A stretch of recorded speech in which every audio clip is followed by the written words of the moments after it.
Bismillahirrahmanirrahim. Assalamualaikum warahmatullahi wabarakatuh.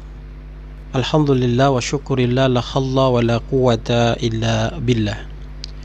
Saudaraku yang sama dirahmati dan dimuliakan Allah Subhanahu wa taala, bersyukur kita terus-menerus memanjatkan kehadirat Allah Subhanahu wa taala atas nikmat yang begitu banyak Allah anugerahkan kepada diri kita, terutama kesehatan, kemudian kenikmatan iman Islam yang Allah berikan.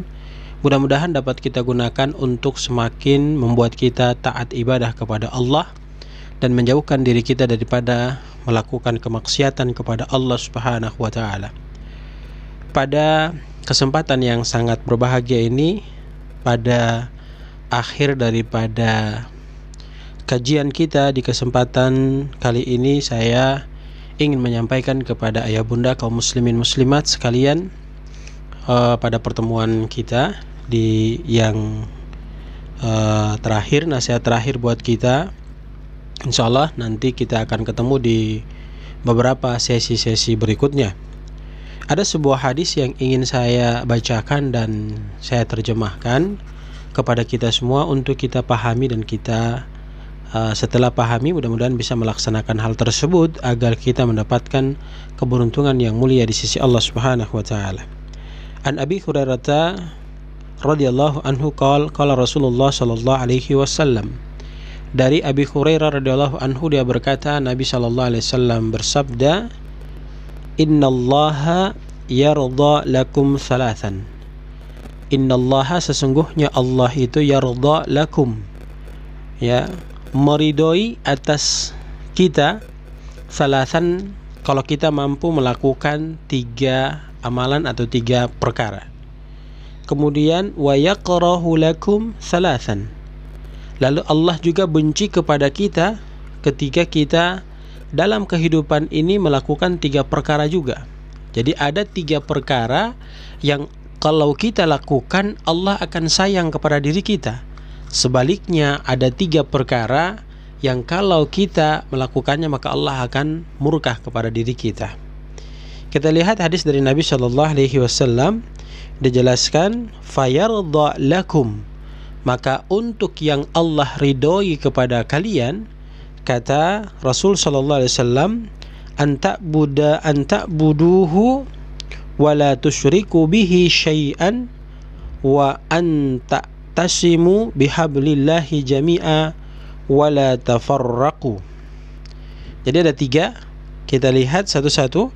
Yang pertama dijelaskan anta'buduhu, hendaknya kita menyembah Allah dengan sembahan yang semurni-murninya, sebagaimana Allah Subhanahu wa taala tidak mau sama sekali diadakan tandingan-tandingan penyembahan selain khusus terfokus hanya kepada Allah.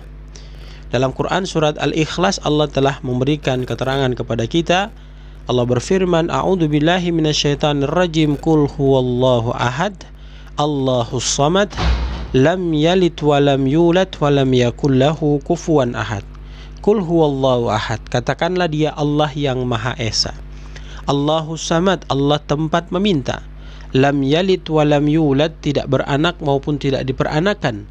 Wa lam yakul lahu kufuwan ahad, dan tidak ada satupun makhluk yang memiliki kekuatan setara menyamai Allah Subhanahu wa taala.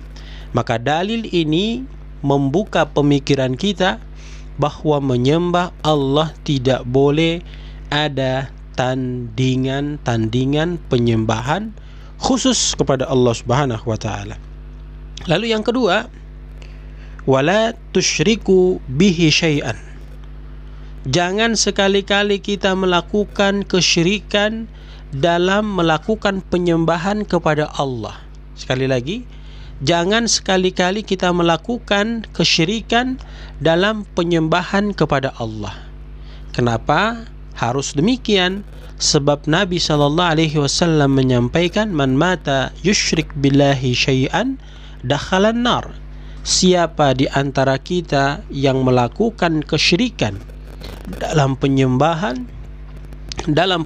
kepada Allah Subhanahu wa taala, maka matinya dia akan dimasukkan ke dalam nerakanya Allah Subhanahu wa taala.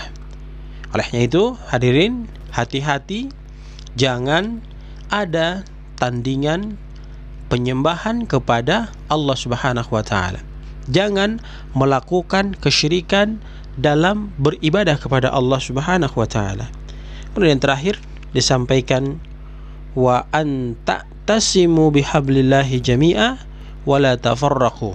Hendaknya kalian saling berpegang teguh bersama-sama melakukan hal-hal yang mendatangkan kebahagiaan kepada diri kalian, dan jangan berpecah belah oleh karena sesuatu yang sebenarnya kalau bisa dipecahkan secara keilmuan, kedewasaan, pasti tidak ada perpecahan di antara kita. Maka kita diperintahkan oleh Nabi sallallahu alaihi wasallam untuk menjalin ukhuwah di antara kita. Kalau kita bicara terkait dengan masalah ukhuwah ini, jangan ada perpecahan di antara kita, ya, tidak suka satu sama yang lainnya. Banyak hadis-hadis Nabi sallallahu alaihi wasallam yang menjelaskan tentang masalah ini kepada kita. Di antaranya hadis-hadis yang disampaikan oleh Nabi sallallahu alaihi wasallam, yang pertama, la yu'minu ahadukum hatta yuhibba li akhihi ma yuhibbu li nafsi. Tidak akan pernah ada iman salah seorang di antara kalian apabila dia tidak mencintai saudaranya sebagaimana dia mencintai dirinya sendiri. Kemudian dijelaskan oleh Nabi sallallahu alaihi wasallam, man kana yu'minu billahi wal yaumil akhir fala yu'dhi jarahu. Kalau kalian beriman kepada Allah, beriman kepada hari akhir, maka muliakan di antara kalian. Jangan sampai bercerai-berai, jangan sampai berpecah belah. Ini hadirin yang sama dirahmati dan dimuliakan Allah, 3 hal yang kalau kita jaga maka kita akan disayang oleh Allah Subhanahu wa taala, kita akan diberkahi oleh Allah Subhanahu wa taala. Insyaallah pada pertemuan berikutnya kita akan membahas 3 hal yang dibenci oleh Allah. Ketika kita lakukan maka kita akan mendapatkan kemurkaan dari Allah Subhanahu wa taala. Subhanakallahumma wa bihamdika asyhadu an la ilaha illa anta astaghfiruka wa atubu ilaik. Billahi taufiq wal hidayah. Assalamualaikum warahmatullahi wabarakatuh.